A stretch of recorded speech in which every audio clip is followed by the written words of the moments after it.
Erev Tov, que ces paroles de Torah seront les Ilui Nishmat, Alet Bayabat Rachel, et les Ilui Nishmat Nathan Mishael, Ben Chaya Solange Solika et Daniel Ben Rivka. Et pour la Refoua Shlema de Lia Bat Odelia.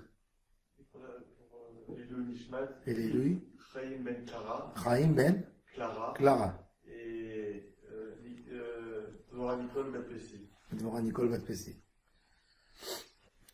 Parashat Emor. Emor continue les décrets des Kohanim, certains décrets qui parlent d'eux-mêmes, de leur vie. C'est la parashat des Kohanim, Emor, avec qui ils peuvent se marier, avec qui ils ne peuvent pas se marier, leur comportement, les lois de pureté, d'impureté, leur joie et leur deuil.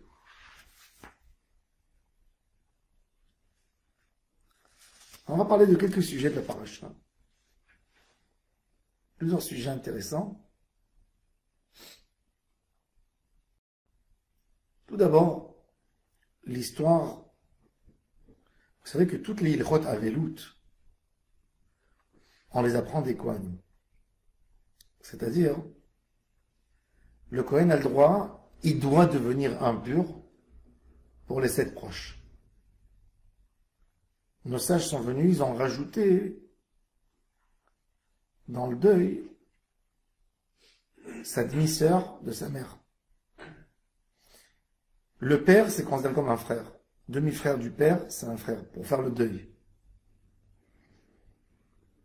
La demi-sœur, ça a été rajouté.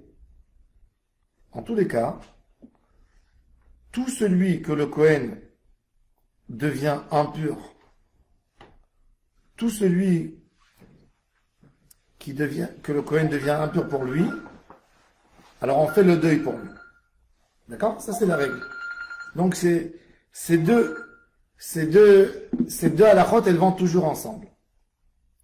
Le Sefer HaChinuch, il explique, il dit, pourquoi le Kohen doit se rendre impur pour les 7 proches? Pourquoi? Pourquoi il ne suffit pas que le Kohen accompagne le défunt de loin, comme ils le font aujourd'hui d'ailleurs. Les Kohanim en Israël, toujours on enterre les familles des Kohanim dans les bords des allées, dans les extrêmes. Pourquoi? Pour que leurs membres de famille ne sont pas obligés de rentrer au cimetière. Ils sont à 2 mètres à distance, ils font leur prière. Alors, même dans un enterrement, le Kohen peut accompagner ses 7 proches sans devenir impur. Et la Torah, elle dit, laïtama, il faut qu'il devienne impur. C'est pas rien que ça. C'est que le Kohen devient impur par force pour les 7 proches. Il vient, il touche le mort. Pour devenir impur. L'idée de l'impureté du Kohen, c'est pour qu'il s'isole de ses frères Kohanim. Pour qu'il reste seul et qu'il ne se remue pas avec tout le monde pour avoir la notion du deuil. Et pourquoi le deuil? Et pourquoi la pensée? Et pourquoi l'isolement? Explique le Sefer HaChinuch. Le but de cet isolement, c'est que l'homme pense à réparer ses actions. Quel rapport? Pourquoi réparer les actions? Et si son père est mort à l'âge de 120 ans? Pourvu que nous tous on arrive à cet âge. Pourquoi il a besoin de faire teshuva? Est-ce qu'un homme a besoin de faire teshuva parce qu'il a perdu un des 7 proches? Écoutez ce qu'il dit Sefer HaChinuch. Il dit oui. C'est étonnant, n'est-ce pas? Tout être humain doit mourir. Tout être humain doit mourir.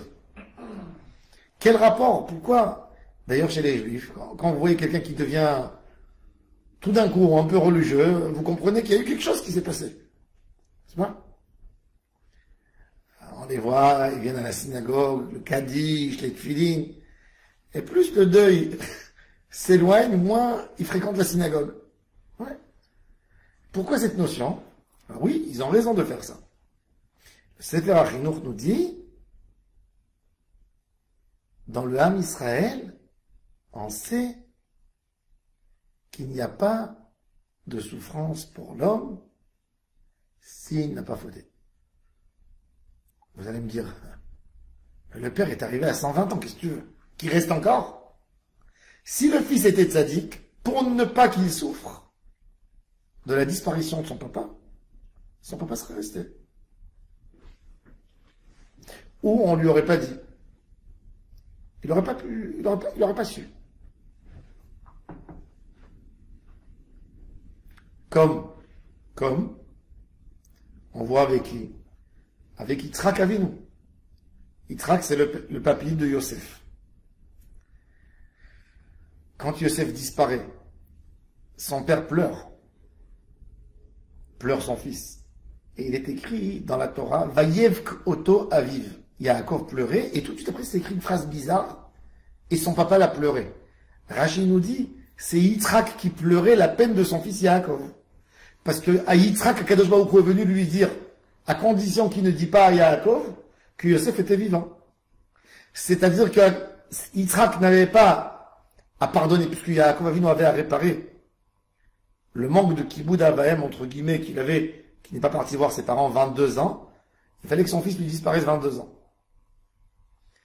Mais Yitzhak, qui n'a pas fauté, pourquoi il va souffrir de penser que son petit-fils est mort dans une mort atroce? Kadosh Baruch Hu lui a dit que Yosef était vivant. Alors, Yitzhak pleurait la peine de son fils Yaakov. Le Rav Friedlander, Chaim Friedlander, dans son livre Siftei Chaim, pour Rosh Hashanah, il cite les Mekoubalim, qui disent que quand, des fois, il peut y avoir un homme, un fauteur, un homme qui n'est pas méritant, un homme simple, sans aucune mitzvah, que quand on se pose la question Rosh Hashanah, est-ce qu'il faut le laisser, bilan total, il n'a rien fait de bon. Mais Akadosh Baruch Hu le laisse dans le monde parce qu'il a un ami tzaddik qui l'adore et qui ne mérite pas de souffrir s'il apprenne que son ami est parti. Donc pour son ami, on le laisse à lui. C'est pour ça que le Siftei Chaim dit, veille de Rosh Hashanah, il faut avoir le plus possible d'amis. C'est pour ça d'ailleurs que le Peri Hadash, Rabbi Chizkiah da Silva, Rav de Yerushalayim, il mentionne le minag des séfarades de Jérusalem, et Erev Rosh Hashanah, on fait des mishloach manot. Comme pour Purim. Pourquoi? Pour multiplier l'amour et la joie, et arriver à Rosh Hashanah soudé, comblé d'amour. Quand quelqu'un t'aime, fort, Kadosh Baruch Hu ne veut pas lui donner de la peine, et il laisse la personne en vie. Alors il dit, le Sefer HaChinuch, donc c'est pour ça que quand quelqu'un a une occasion de pleurer, de s'attrister, c'est une occasion de faire teshuva. Pourquoi j'ai mérité cette peine, cette douleur? Il faut savoir que même un oi, c'est une kaparatanam. Un homme qui est serein, qui est tzaddik, dans sa kedusha, il sait qu'il ne peut pas lui arriver du mal. La Gemara dans le traité Berachot raconte que Hillel, le veneur Hillel Azaken, il rentrait en ville, il entendait du bruit, des cris, un chahut, comme si nous disions aujourd'hui, une ambulance qui rentre dans sa rue. Il disait, je sais que c'est pas chez moi. Je sais à quel point je me suis consacré pour Akadosh Baruch Hu. Ça ne m'arrivera pas. C'est pas moi. Je le sais. Il était tellement sûr dans sa Avodat Hashem.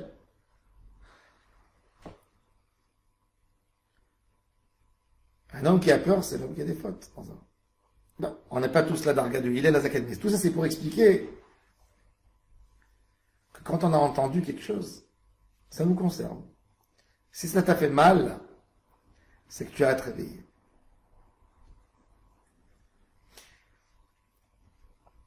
Ça peut servir une occasion de teshuva. Un homme peut utiliser ces moments durs comme occasion de se rattraper, comme occasion de surmonter.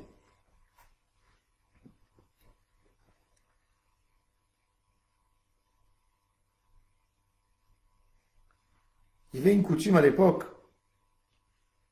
des gens qu'au moment de deuil, ils arrachaient les poils, les cheveux, et ils se griffaient. Il faut savoir que des juifs qui font ça, c'est très très grave. Transgressent un Issour Minatora. Il y a des communautés qui font ça. Bien sûr. Ils appellent ça en arabe Mgsdor. Il y a même une expression Mgsdora, Alia. Mgsdor, c'est je vais déchirer, je vais me griffer, Le Gzdor, c'est Issour Hamor Minatora. Les juifs d'Afrique du Nord, beaucoup, ils ont appris des Arabes à le faire. Et pour eux, s'ils ne l'ont pas fait dans un enterrement, c'est-à-dire qu'ils ne sont pas assez sensibles à la disparition du mort. C'est assourd de le faire. Pourquoi c'est assourd? Parce que quand quelqu'un il se griffe, il se fait du mal sur la disparition de quelqu'un d'autre, si ce n'est pas la volonté d'Hachem Yitbarach, toute l'idée de la Torah, c'est que l'homme soit capable de se gérer dans des moments de joie comme dans des moments de peine. Même une peine, pour l'homme revêt d'Hachem, elle n'a pas à sortir spontanément. Elle a à sortir avec des règles, comme Vaïdom Aaron. La halakha nous dit 3 jours pour pleurer un défunt. C'est pour ça d'ailleurs que la halakha nous dit que les 3 premiers jours, il ne faut pas les consoler. Il faut laisser la famille entre eux, qui pleurent. Il ne faut pas aller le premier jour. Ce n'est pas le moment où l'âme est apaisée et capable de recevoir des condoléances. Donc d'après la halakha, les 3 premiers jours, il faut éviter d'aller. Sauf si on va pour compléter Minyan, mais pas consoler.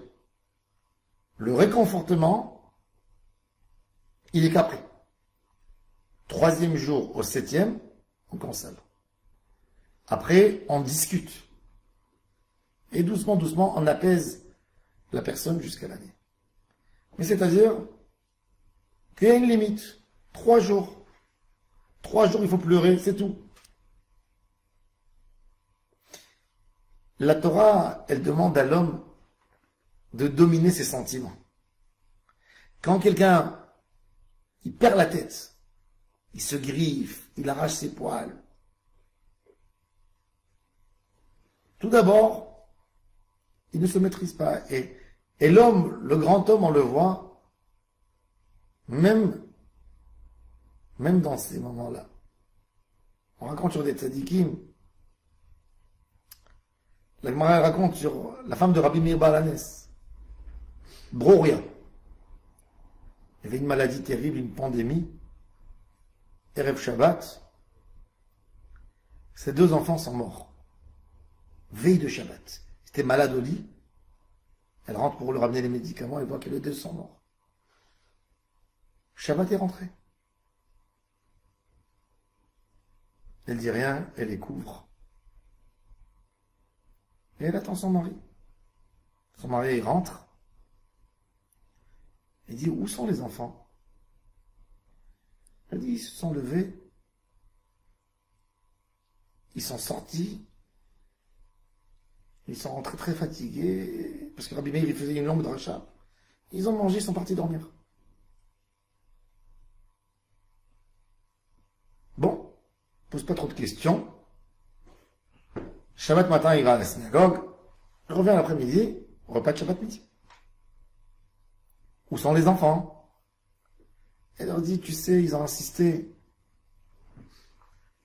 Ils m'ont demandé à partir voir leurs amis. Je les ai autorisés d'aller manger avec les voisins. Il va rentrer, il va rentrer. Bon. Rabbi Meir, il finit de manger, il repart au Beth Midrash pour donner un shiur. Motzei Shabbat, il revient à la maison avant de faire l'Avdala. Il dit, où sont les enfants? Ça y est, il faut qu'ils rentrent. Il dit, attends, avant que je les appelle, je vais te poser une question. Il y a la voisine qui m'a déposé, avant Shabbat, un bijou. Elle est venue le réclamer, je lui rends. Et c'est quoi cette question? Bien sûr que tu lui rends. Mais c'est quoi cette question? Elle dit alors viens. Elle le fait rentrer dans la chambre. Elle découvre les draps et elle se met à pleurer. Shabbat, elle a perdu les 2 enfants. Mais pour la Kdusha du Shabbat, pour ne pas perturber la Kdusha du Shabbat, elle s'est retenue. Vous savez ce que ça veut dire se retenir pour une main? La force de comprendre que même la peine, elle a des mesures. Et d'autre part, même dans la peine, la plus grosse des peines, il faut faire attention de ne pas tomber en kfira. Quand un homme pleure, quelque part il dit Hachem, ton jugement est vrai. Baruch ata Hachem, Dayan Haemet. Mais quand il pleure trop, il crie. Il ne peut pas, il déchire ses habits. C'est-à-dire qu'il dit, il y a un tort qui s'est fait dans son comportement. Comment ça s'arrange? Et c'est exactement ça, ce que Akadosh Baruch Hu nous demande, de faire attention, même dans les moments durs, de ne pas perdre la tête, de ne pas perdre la boussole. C'est très dur. Mais dans la halakha, il y a des règles incroyables. Vous savez que quand quelqu'un c'est un fils héritier et il a perdu ses parents et il a touché l'héritage et on lui annonce le décès et fait 2 brachot. Première bracha Dayan Haemet. Deuxième bracha Atov Hametiv. Il a gagné de l'argent. Comment ça marche ensemble? Ça marche. Tu dois pleurer, tu pleures. Il faut pleurer, parce qu'il faut. Et en même moment, il faut savoir aussi dire merci. Le père, il aurait pu partir sans rien laisser, en laissant des dettes. Il est parti, il a laissé quelque chose pour les enfants. Chacun d'après la bracha que Hachem lui a donnée. Bracha de Atov Hametiv et Baruch Dayan Haemet. Ensemble, les deux.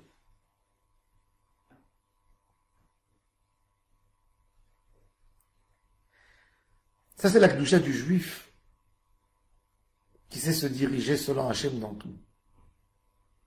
Que Hachem, c'est son guide, le vrai guide de vie de l'homme.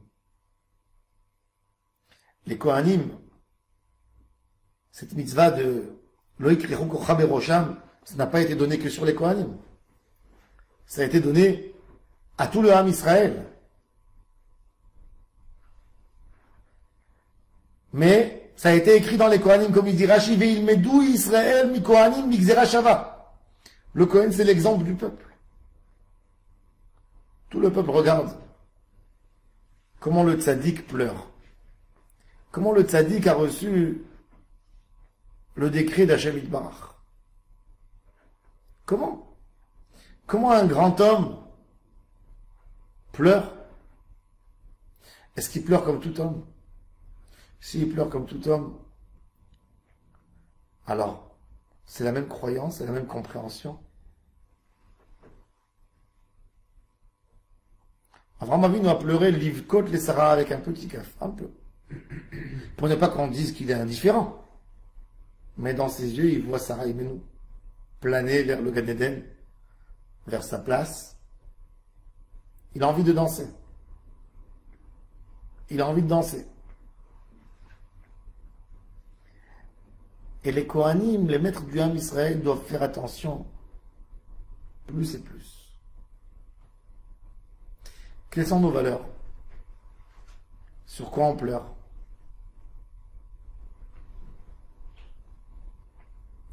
Il faut garder ses larmes pour les vraies choses. Je me rappelle un jour, je suis parti chez mon Rav. Et j'ai pleuré, j'avais un souci de santé à la maison, avec un des proches.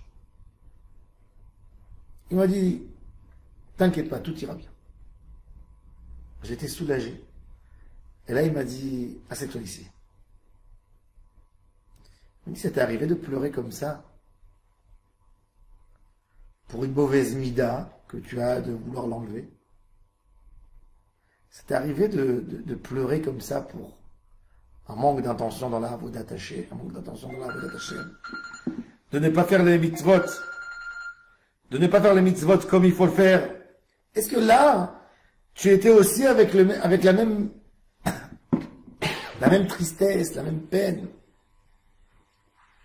Il faut savoir garder ses larmes pour les vraies bonnes choses. קדושים יהיו לאלוהיהם, ולא יחללו את שם אלוהיהם, כי את אישי השם לחם אלוהיהם הם מקריבים והיו קודש. La Gemara elle dit que les Kohen étaient punis plus sévèrement que les autres parce que c'est un représentant du Ham Israël. Et regardez à quel point il est représentant. Tous les Kohanim posent la question, pourquoi on leur a interdit une divorcée? Pourquoi ils ne peuvent pas se marier avec une divorcée? Pourquoi ils ne peuvent pas se marier avec une divorcée?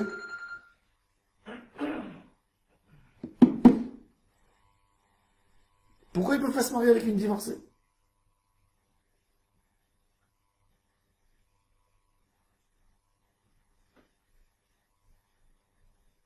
Le Rambam, dans le Guide des Égarés, dit le Kohen, c'était celui qu'on appelait au secours quand il y avait des problèmes de Shalom Bayit.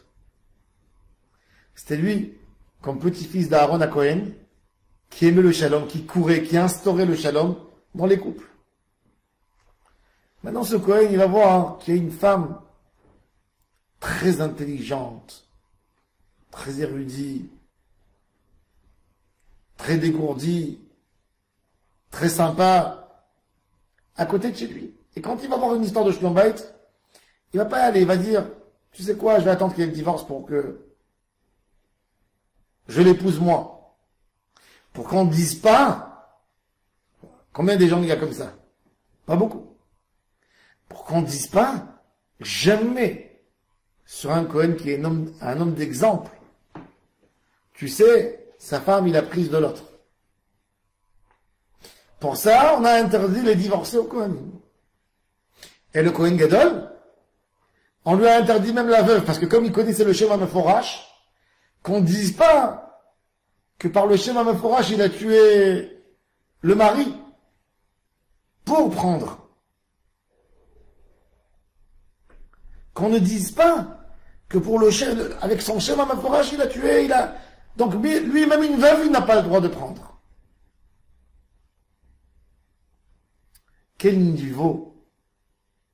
À quel niveau on s'attend du Kohen Gadol? Quel niveau on s'attend du Kohen simple? Et ça doit donner une grande responsabilité, surtout aux jeunes qui étudient la Torah, qui sont l'exemple du peuple. Comment ils ont besoin de faire Kiddush Hashem? C'est terrible si un homme qui représente la Torah se comporte d'une manière horrible, d'une manière qui ne donne pas envie aux gens d'éduquer leurs enfants dans le chemin de la Torah. La Gemara, elle dit, dans Masechet Yoma, la plus grande avérote, c'est profaner le nom d'Hachem. Vous savez à quel point? À quel point que la Gemara, à la fin de Masechet Yoma, elle parle des 4 sortes de avérotes. Un homme qui n'a pas accompli une mitzvah tassée, une mitzvah, une mitzvah positive, une mitzvah positive,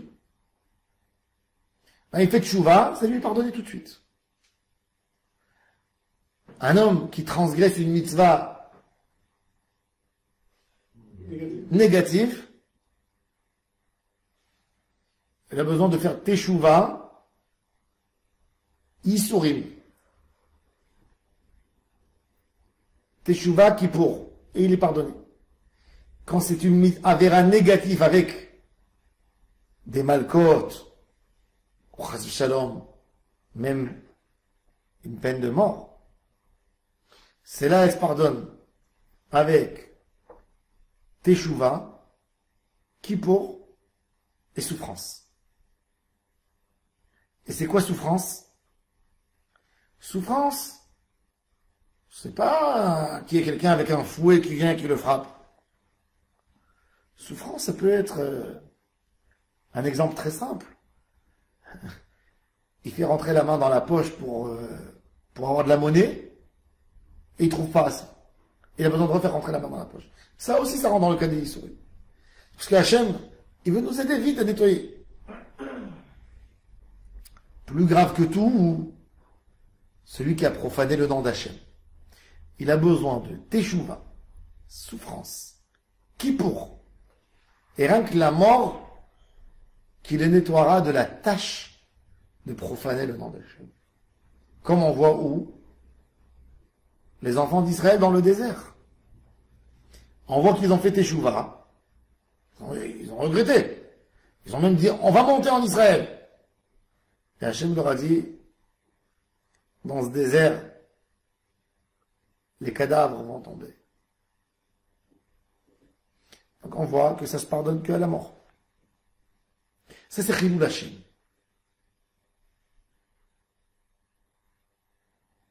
Quand un gars avec une kippa sur la tête, il passe à la douane avec sa kippa, il fait passer 5 paquets de cigarettes. Qu'est-ce qu'il fait? Du Chilul Hashem. 2 bouteilles de whisky au lieu d'une, du Chilul Hashem.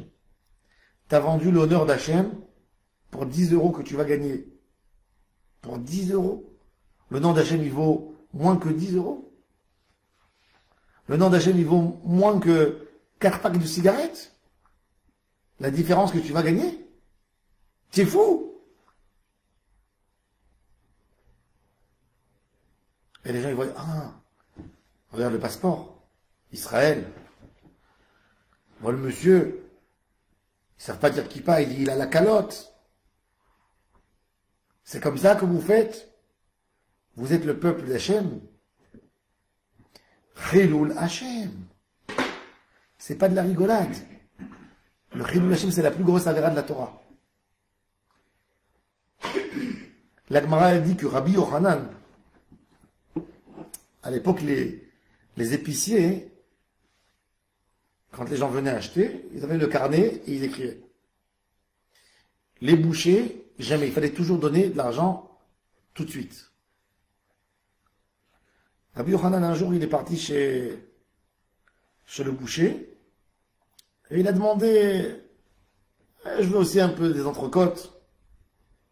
Mais il n'avait pas assez d'argent dans sa poche. Et le boucher lui a dit, toi Rabbi Yochanan, je ne m'inquiète pas, viens me payer demain. Si je sors sans payer, il y a la queue derrière moi, ils vont dire que parce que je suis rabbin, je me permets à ne pas... Tout le monde sait que tu donnes jamais sans argent. Ils vont dire, ah, il est rabbin, c'est une sorte de pression. Chilul Hashem. Je vais perdre mon olam haba pour quelques entrecôtes. Rien du tout. On ne salit pas le nom d'Hachem. La Gemara a dit, quand quelqu'un il est décidé de faire une avéra, ben, il a qu'à aller s'habiller en noir, enlever sa kippa, et ne pas salir le nom d'Hachem. Tu ne vas pas faire avec une kippa. Tu as déjà décidé de faire ce que tu voulais faire. Au moins, ne salis pas ta famille. Au moins, ne salis pas Hachem. Et ça, c'est très très grave. Aujourd'hui, on voit beaucoup de gens. Ils veulent gagner de l'argent rapide. L'égoïme pour eux. L'égoïme. On a le droit. C'est quoi le Chilul Hashem? Tu veux perdre tout ton là-bas, il croit qu'après il va se racheter s'il va faire des dons à la synagogue. Tout l'argent est venu en Chilul Hashem. Les gens qui font des appels, des téléphones. Un jour, j'ai voyagé à Ouman. J'ai voyagé à Ouman. J'ai réservé mon taxi déjà d'Israël. J'arrive, je vois un Israélien là-bas, avec une pancarte dans la main, Ouman, Ouman. Il m'arrête, il m'a vu en chapeau. Hein. Il m'a dit, je te prends. Moi, je lui ai dit, je suis désolé, j'ai déjà réservé mon taxi. J'ai déjà payé. Non, ne prends pas ton taxi, moi je te prends gratuitement à Ouman. Qu'est-ce que tu me prends gratuitement à Ouman? Tu vas me... pourquoi tu vas me prendre gratuitement? Ça me fait peur, j'ai pas envie d'aller avec toi, laisse-moi tranquille. Non, non, j'ai besoin de parler, j'ai besoin de parler. Je t'en supplie. Il pleurait. J'insiste, je vois que tu es un arabe, je veux te prendre. Bon. Ok. J'avais peur, j'étais un peu comme ça, je me suis mis en arrière. Il me dit, mets-toi devant, je vais te parler. Ça a commencé à parler. Un garçon brillant. Parlait 6 langues. Et il me raconte. Il me dit, c'était pas il n'y a pas beaucoup d'années. On ne peut pas le nombre, peut-être 10 ans. Il me dit, on avait un bureau de Forex à Tel Aviv, dans les tours. Et il me dit, et moi, ma spécialité, moi j'achève le client. Moi je suis le dernier coup. Quand ils ont des clients, c'est moi qui donne le... Il me dit, je touchais par mois 80 000 shekels, 100 000 shekels. Il me dit, je touchais tellement d'argent. Je savais plus quoi faire avec l'argent. Je sortais dans la rue, je passais à côté, j'achetais une montre à 100 000, 50 000. Mais j'avais aucune notion. Il me dit, mais toujours à la fin du mois, il ne me restait plus rien. Dans les bureaux où il travaillait, il me dit, on n'avait pas le droit de lever les téléphones qui sonnent. Rien que nous, on appelle, mais on ne répond pas. Il m'a dit, un jour, j'étais en train de fumer une cigarette. Sans faire exprès, j'ai pris le téléphone. Dans le téléphone, il y avait un gars qui parlait des Émirats. Il dit, monsieur, il parlait en anglais, je suis aux Émirats. Vous m'avez ruiné ma vie. C'était un retraité. Il lui a expliqué qu'avec le Forex, il va faire des millions. Ils lui ont pris un demi-million de dollars qui s'est évadé en... Il lui a dit, moi, il me reste plus, rien du tout. Je vais me suicider dans quelques jours. Personne de ma famille saura. Je ne peux plus vivre dans l'endroit où je vis avec la honte.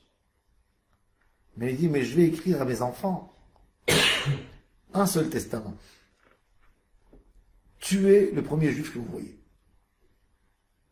Les juifs qui m'ont assassiné, qui m'ont... Il m'a dit, quand j'ai eu ce téléphone, il me dit, ma tête, elle a congelé de la tête aux pieds. Il dit, avec les bonus, tu as réussi, tu l'as éclaté, combien t'as pris? Il dit, j'étais dans ce 10 millions. Et tout d'un coup, je vois une réalité. Il dit, mais quand j'ai posé le téléphone, j'ai commencé à penser, si moi j'ai pris 100 000 par mois, combien il a pris le boss, combien le bureau, combien de gens j'ai arnaqué? Combien? Et le bonus, c'est que 5%. C'est moi qui a fait, même pour les autres. Mais même si je vis la vie de Mathusalem, je ne peux pas rendre. Il a dit, je suis tombé sur la chaise, je pleurais, je pleurais. Il a dit, je voulais mourir.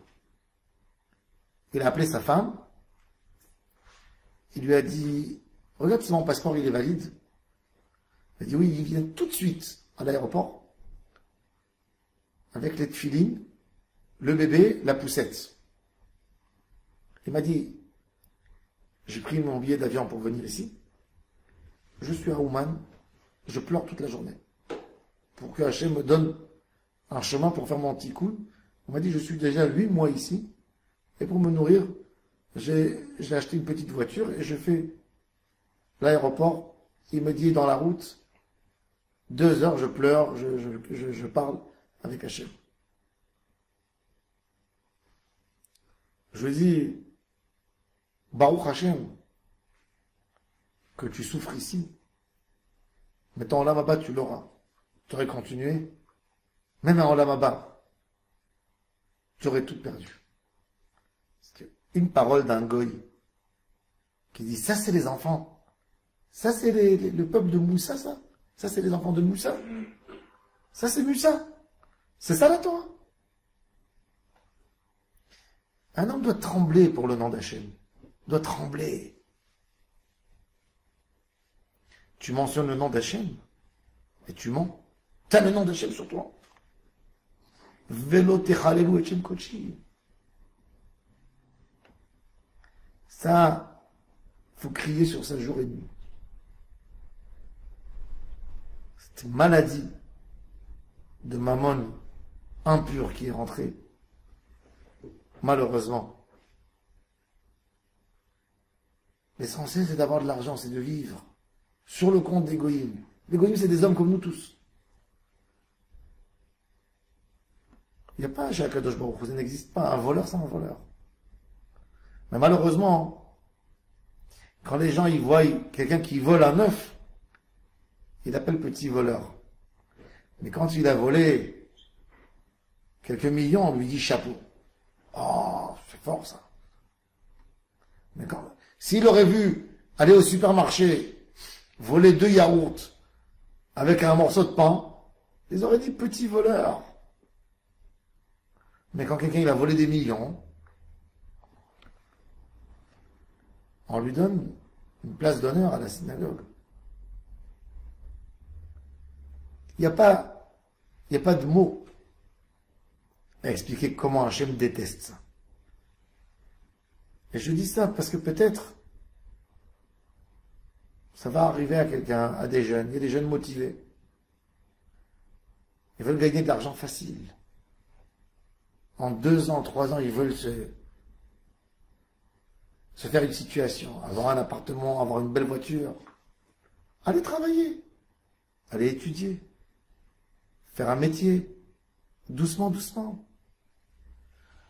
Ça amène à quoi, cette vie? Le Chilul Hashem que vous allez faire, 1000 kippour ne vont pas vous aider pour nettoyer. Parce que même kippour ne pardonne pas. Rien qu'à la mort, après des Issourim, une teshuva, c'est de rendre tout l'argent que vous avez fait comme dégâts. Quand vous travaillez dans un truc comme ça, vous avez pris que votre prime, votre bonus. Il y a d'autres voyous qui prennent la majorité de la somme. Vous avez fait le dégât. Pour Hachem, c'est vous qui a causé le dégât. Ça veut dire que vous devez rendre le total, l'intégralité de l'argent. Comment vous allez rendre?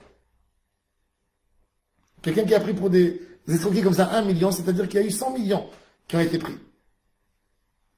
Comment tu vas payer? Comment tu vas te nettoyer? Teshuva, c'est de rendre jusqu'au dernier son, jusqu'au dernier sou. La Gemara, elle dit, s'il y a quelqu'un qui a volé de son ami une date qui vaut 2 francs. Si cet ami, il est en Iran, il a besoin d'aller, s'il connaît la personne, il est obligé d'aller lui donner dans les mains pour accomplir Ve'eshiv et ta Gezela. Le Gezel du Goy, il est beaucoup plus grave que le Gezel du Juif. Parce que le Goy, il pardonne pas. Le Goy, il meurt pour un Gezel moins d'une prouta. Dans le Gezel Goy. Comment il faut faire attention? Comment il faut faire attention sur tout ça? Moi, j'arrive pas à comprendre des hommes qui viennent à la synagogue, qui font les tfilotes, et qu'après ils rentrent et ils vont voler des goïms. Il faut savoir que les gens qui volent des goïms, qui font du Chilul Hashem, vous croyez que ça s'arrête à ce niveau? Après, ils volent des juifs. Quand quelqu'un il a eu de l'argent facile toute sa vie, quelques années de sa vie, qu'est-ce qu'il fait après? Après, il a besoin de l'argent rapide. Il n'a pas d'où prendre, il escroque. Son frère, il est escroqué. On doit s'éloigner de ça, de toute chose qui risque de faire un Chilul Hashem, pas être tenté par le bénéfice. Le Talmud nous raconte un des Tanaïm était vieux dans sa vieillesse, et ses élèves l'adoraient. Et ils ont décidé d'acheter au Rav un âne. Un âne. Un âne à l'époque, c'est aujourd'hui comme une Tesla. Une voiture pour pouvoir se déplacer, facile. Il fallait prendre un âne costaud. Et à l'époque, les gens, quand ils avaient des ânes, ils les habillaient, des coussins. On pouvait acheter un simple âne, on pouvait acheter l'âne avec la selle, et avec tout ce qu'il y avait à côté, la muselière. Et ils ont vu un arabe d'Arabie qui venait, qui avait un âne, et ils ont acheté l'âne pour le Rav. Quand ils sont venus, ils ont dit au Rav, voilà, on t'a offert, viens voir l'âne. Le Rav, il est sorti dans la cour, il touchait comme ça l'âne. Il fait comme ça. Et il a vu que le vendeur, il a oublié sur le cou de l'âne un anneau, une chaîne avec des anneaux en or. Il y avait un gros diamant qui était caché. C'était une boîte comme ça spéciale. Les élèves, quand ils ont vu ça, ils ont embrassé le Rav, ils ont dit, Rabbeinu, on a voulu te faire du bien. Maintenant, jusqu'à la fin de ta vie, tu n'as même plus besoin de Parnassa. Voilà. Ta Parnassa, elle est jusqu'à la fin de ta vie. Tu peux vivre avec ça des dizaines d'années. Le Rav leur a dit, j'ai acheté un âne. J'ai pas acheté une pierre précieuse. Allez me chercher le vendeur. Ils sont partis au marché, le vendeur n'était plus là. Vous allez me le chercher, sinon je touche pas l'âne, je touche rien du tout, je vous parle pas, il faut me l'amener. Ils ont couru, ils l'ont trouvé, viens. Quand il est venu, le Rav lui a dit, voilà, c'est ta pièce, c'est un. Il a vu, oh, j'ai oublié, je savais même pas où elle était. Il tombait au pied du Rav, et il sortait dans la rue. Et il disait, regardez, le Dieu des Juifs. Regardez, c'est quoi la beauté, la merveille de la Torah. Regardez ceux qui étudient la Torah, comment ils sont soumis, comment ils sont patentés par l'argent. Sois béni, toi, le Dieu des Juifs, sois béni, toi, le maître du monde, le maître de la Torah. Et le Rav disait à ses élèves, ça, c'est le plus beau diamant qu'il y a dans le monde. Ça, ces paroles d'un homme qui était païen, ça, c'est les plus beaux diamants. Le juif, où il doit aller, il doit laisser un bon goût, une lumière. Tu es représentant d'Akadosh Baruch Hu. Qu'est-ce que tu fais des choses? Tu es représentant du roi, tu es consul. Est-ce que vous avez vu un consul ou un diplomate ou un qui mange dehors dans la rue, qui se comporte? Le gars, il respecte, il représente un État. Il ne fait pas sa vie tout seul. Eh ben nous, on représente pas un État. On représente Akadosh Baruch Hu. Velo techalelu et shem kochi. Le Kiddush Hashem, c'est la plus grande des mitzvot.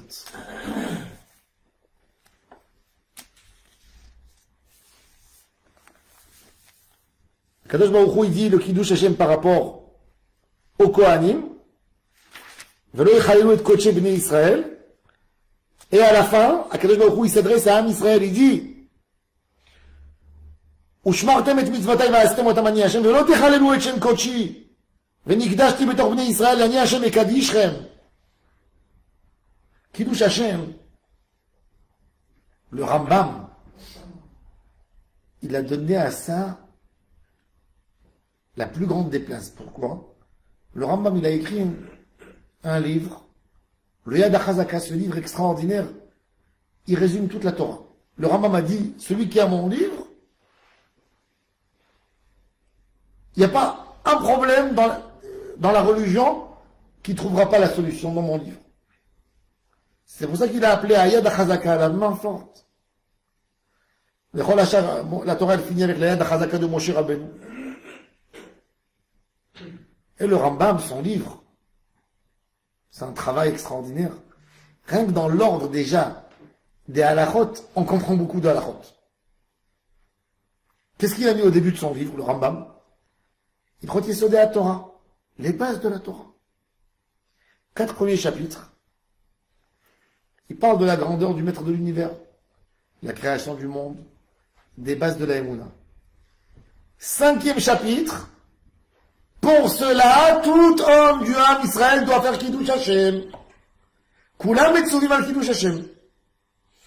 Il donne les cas pour lesquels on est obligé même de donner l'âme sur Kiddush Hashem. Et il dit, et sur l'homme qui a fait Mitzvah Kiddush Hashem, il est écrit sur lui ce qu'il a dit David Ameler, qui a l'era au Ragnu Kolayom. En ton nom, on a été tué toute la journée. Le Rambam, il a mis les halachot Kiddush Hashem. Mais vous savez, pourquoi il a mis les halachot ici? Combien de fois le juif a, dans sa vie, une menace sur sa vie, s'il va garder les mitzvot? C'est peut-être une génération sur 10. On a connu ça à l'époque des Maran, dans les autodafés, à l'époque de l'URSS, certains juifs, pas tous, à l'époque des croisades, à l'époque de la destruction du temple. C'est-à-dire, si vous calculez en 2000 ans, 10 ans père-fils, descendant, combien de fois il y a eu du Kiddush Hashem, des situations où l'homme était censé, combien? Sur 80 générations, il y a eu peut-être 5, 6. Donc c'est une halakha qui est là. Tu me dis, tout le Ham Israël doit, comme il est écrit, sur ton nom, on a été mort. On a posé la question au Rajba. D'abord, c'est quoi qui est Alecha Orag Kolayom? Est-ce qu'un homme meurt quelquefois dans la journée? Qui est Alecha Orag, c'est pas Kolayom. Kolayom.